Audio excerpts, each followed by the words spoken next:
പറയണ്ടാന്ന് കരുതിയതാണ്. പക്ഷേ പഹയൻ അതിന് സമ്മതിക്കൂല.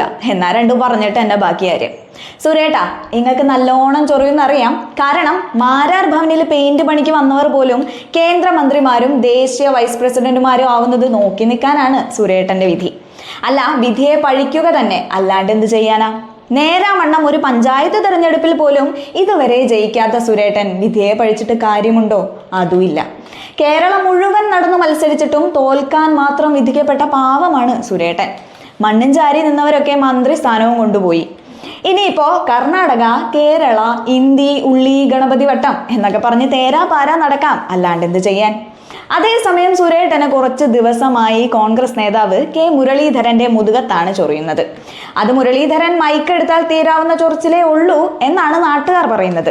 സുരേട്ടന് കെ മുരളീധരനോട് ഇത്രയും കലിപ്പുണ്ടാവാൻ കാരണം അങ്ങേരുടെ കണക്കുകൂട്ടലുകളെല്ലാം തെറ്റിച്ചത് ഈ പറയുന്ന കെ മുരളീധരൻ ഒറ്റയൊരാളാണ്. എന്തെല്ലാം കണക്കുകൂട്ടലുകളായിരുന്നു സുരേട്ടന്. തൃശ്ശൂരിൽ ഗോപിയെ മുരളീധരൻ തോൽപ്പിക്കുന്നു, അതോടെ ഞാൻ കേന്ദ്രമന്ത്രിയാവുന്നു. അങ്ങനെ എത്ര കളറുള്ള സ്വപ്നങ്ങളായിരുന്നു ആശ നെയ്തു കൂട്ടിയത്. അതല്ലേ മുരളീധരൻ നശിപ്പിച്ചത്. പിന്നെ ദേഷ്യം വരാതിരിക്കുമോ സുരേട്ടനെ?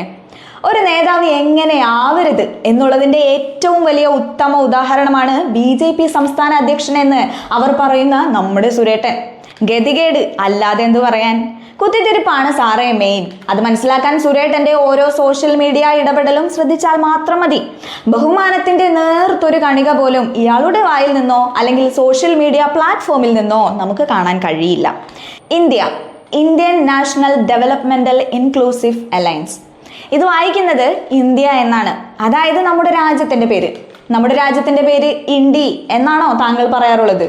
സുരേട്ട, എല്ലാ കാലത്തും മോദിയെ നിതീഷുമാരും നായിഡുമാരും സംരക്ഷിക്കുമെന്ന് തെറ്റിദ്ധരിക്കേണ്ട. അന്ന് തീരും കോൺഗ്രസിനോടും ഈ രാജ്യത്തോടും താങ്കൾക്കുള്ള പരിഹാസവും പുച്ഛവും. നിങ്ങളുടെ പാർട്ടിയുടെ ഈ നല്ല കാലത്ത് ഒരു രാജ്യസഭാ MP പോലും ആക്കാതെ മൂലക്കിരുത്തിയെങ്കിൽ തൻ്റെ റേഞ്ച് സ്വയം ഒന്ന് വിലയിരുത്തുന്നത് വളരെ നല്ലൊരു ഇതായിരിക്കും. 4 ആൾ കൂടുന്ന ഒരു അസോസിയേഷൻ തെരഞ്ഞെടുപ്പിലെങ്കിലും ജയിച്ചിട്ട് പോരെ കെ മുരളീധരനെ പോലുള്ള നേതാക്കളെ കോൺഗ്രസിനെയും ഒക്കെ വെല്ലുവിളിക്കുന്നത്? മിസ്റ്റർ സുരേന്ദ്രൻ, നിങ്ങളുടെ ചീഞ്ഞളിഞ്ഞ ഈ രാഷ്ട്രീയ ജീവിതത്തിനിടയിൽ എപ്പോഴെങ്കിലും സമയം കിട്ടിയാൽ കണ്ണാടിയിൽ നോക്കി ഇങ്ങനെ പറയണം, പാഴായി പോയ ജന്മമെന്ന്.